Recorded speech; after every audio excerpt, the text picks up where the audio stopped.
안녕하세요. 티볼을 사랑하는 티볼 영상 올리는 초등교사 배치쌤입니다.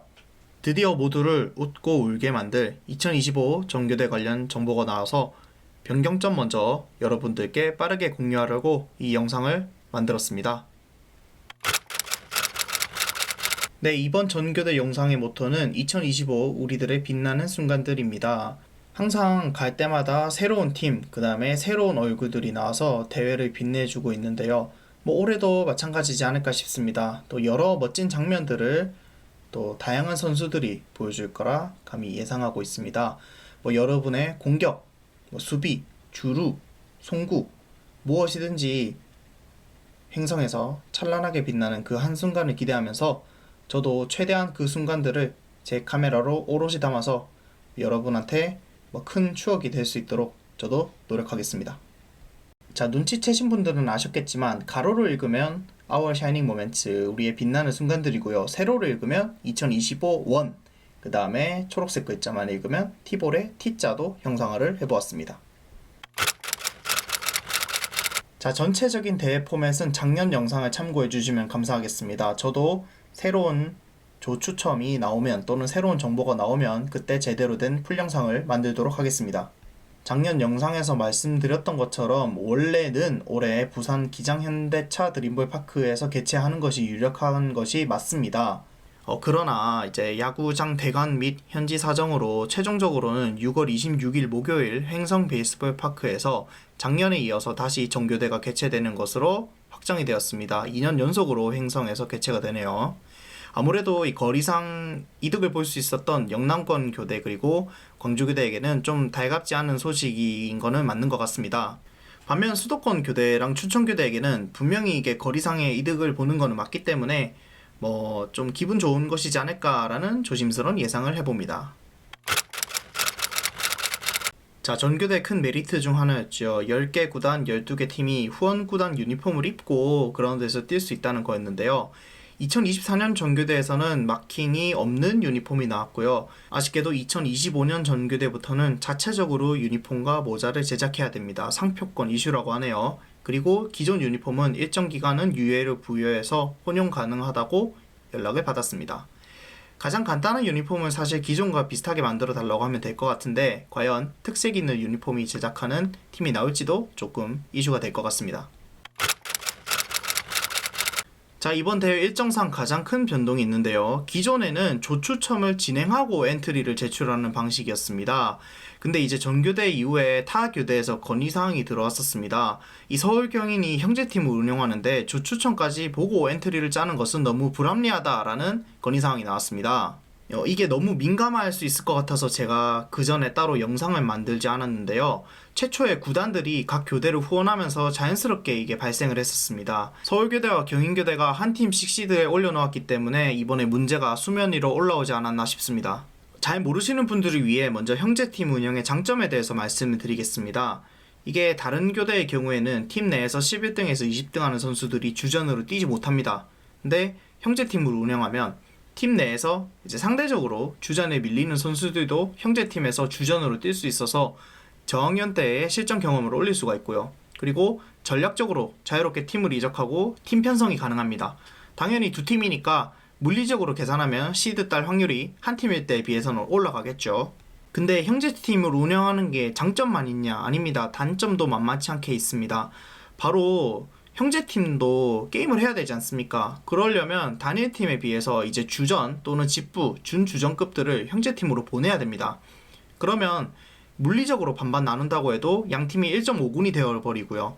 한쪽에 전력을 몰아준다고 해도 1.2군과 1.8군으로 갈려버리게 됩니다. 서로 다른 조 동시간대 경기가 잡히는 경우가 많아서 전력 집중이 불가능합니다. 그리고 두 팀이 나간다는 거는 망하면 둘 다 시드 못 딸 수도 있다는 단점이 크게 작용합니다. 자, 다른 교대에서 건의한 부분은 바로 이 부분입니다. 자, 형제팀까지는 10개 구단 들어오니까 오케이. 서울이랑 경인이니까 오케이.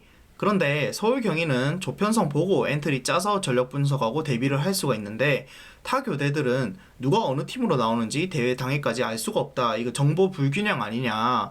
이거는 전략을 넘어서서 너무 불공평하다 라고 건의가 들어갔습니다.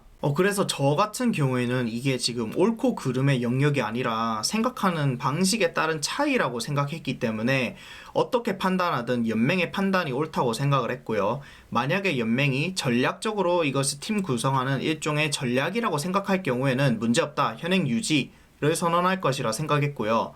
만약에 이것이 좀 과한 어드밴티지다, 정보 불균형이다 판단할 경우에는 크게 두 가지 정도로 페널티를 줄 거라고 생각을 했는데요. 하나는 이제 현행 유지를 하되 제약 중에는 팀 이적을 불가능하게, 팀 선택을 한 번만 가능하게 하거나 혹은 엔트리를 먼저 구성해서 제출하고 조추첨을 하지 않을까 라고 판단을 했었습니다. 그래서 결론은 순서 바꿔서 엔트리 먼저 제출 완료하고 팀 구성하라 라고 결론이 났습니다. 서울교대와 경인교대는 조금 고민할 것이 더 늘어난 것 같습니다. 근데 뭐 사실 서울 경인 입장에서는 뭐 외부 요인 없이 오롯이 전략적인 판단으로 딱 팀을 완성을 시킬 기회고요. 그리고 사전 편성은 분명히 서울 경인이 유리한 건 맞기는 한데 이후 경기에서는 팀원들의 역량으로 스스로 4강으로 올린 겁니다. 이 서울이랑 경인교대가 형제팀, 그러니까 서울교대 두산 그리고 경인교대 SSG와 전력을 나누어서 출전했기 때문에 뭐 서울이랑 경인이 뭐 조편성에 이점을 봤다, 얘네들이 그것 때문에 4강 올라갔다 라는 것은 하나만 알고 둘은 모르는 소리라고 생각합니다. 판단은 여러분께 맡기겠습니다. 아무튼 결론은 작년에 4강에 든 대구, 경인 KT, 서울 LG, 부산이 시드를 따게 되고요. 나머지 8팀이 B시드로 조별리그에 들어갑니다. 지금부터 내용은 오피셜 아닙니다. 내년부터 포맷 변경이 있을 수도 있다는 소식 들었습니다. 지금 정교대 가장 큰 문제가 1승팀이 첫 경기 팀이랑 붙어서 이기면 첫 경기 팀은 1패하고 예탈이 확정됩니다. 자, 이거 일정상 매년 한 팀씩은 이런 팀 나오는 것 같은데 1패하고 막 심지어는 개회식도 하기 전에 오전 11시에 탈락 확정되고 막 이런 경우가 좀 있더라고요. 자, 지금 현행하는 세 팀 4개조로 진행하고 조 1위가 4강에 진출합니다. 4강 결승에 가고요. 3, 4위전은 실시하지 않습니다. 뭐 제일 무난한 아니기는 한데 앞서 말씀드린 조기 예탈팀이 나온다는 게 문제이고요. 예상안입니다. 첫 번째는 8강부터 진행이 가능합니다. 이 장점은 1패로는 절대 예탈 안 합니다. 근데 문제는 마지막에 경기하는 두 팀이 져주기 게임을 하면 한 팀이 피해자가 될 수도 있다는 게 큰 문제고요.